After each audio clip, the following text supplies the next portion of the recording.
好多白色。呢度有一個咖喱雲吞麵，正啊，係夜晚先有做嘅啫，越夜越多人。有一個叉燒飯，都係好正。馬古地有一間，都係 super 正。香港商店，我相信好多人唔清楚係邊嘅香港商店啊。而家應該係Pudu Plaza，以前我係叫香港商店。佢嘅後邊嗰度有一個甜品，都係 super 正。基本上好多嘢好好食噶。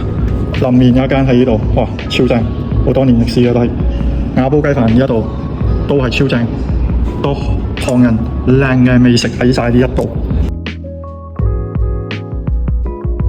我而家身處嘅地方喺8樓呢一度，呢個 lift 走出嚟，行出嚟 ，unit 就係呢一度啦，10樓 ，view 就係呢一室 ，DIX， 我唔使 zoom 都睇得好清楚噶啦。我哋嘅KLCC 應該 zoom 少少啦，睇到冇？放個炸工頭，睇到冇？我哋嘅118。KL Tower 應該係後邊一室啦，頂住咗啦。如果係高有少少應該睇到嘅。前面有一個摩西一度啦。如果你唔介意啦。IKEA MRT station 就係 IKEA 嗰一室。El Mari 就係嗰度。而家8樓咯，9樓咯，9樓應該係10樓咯，11咯，12咯，13咯，14咯，15咯，15係呢一個。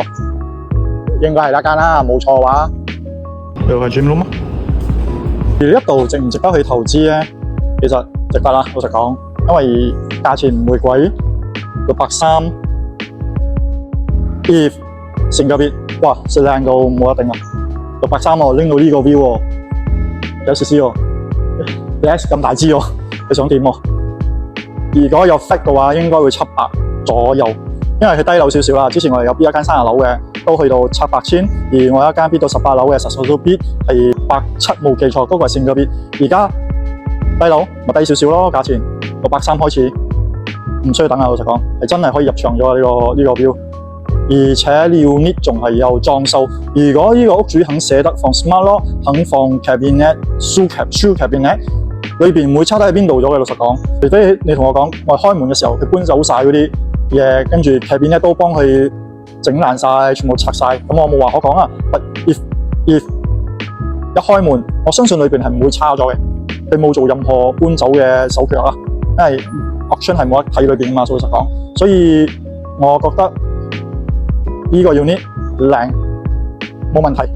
跟住呢度有4架 lift， 而15樓我哋身處嘅地方係呢一室，呢個 unit B1508。living room 呢個係個 balcony， 係冇？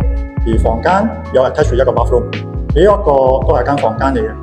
而窗口呢度有一個窗口啊，到出邊就係一間廁所喺度，靚，630值得買，800四方尺。Hot Airbnb long term rental also 有，咁差唔多係2800到3200之間 for 呢一個 size。B1508係冇？而家有 smart 咯，有入邊咧，好嚟講可以啊，唔錯。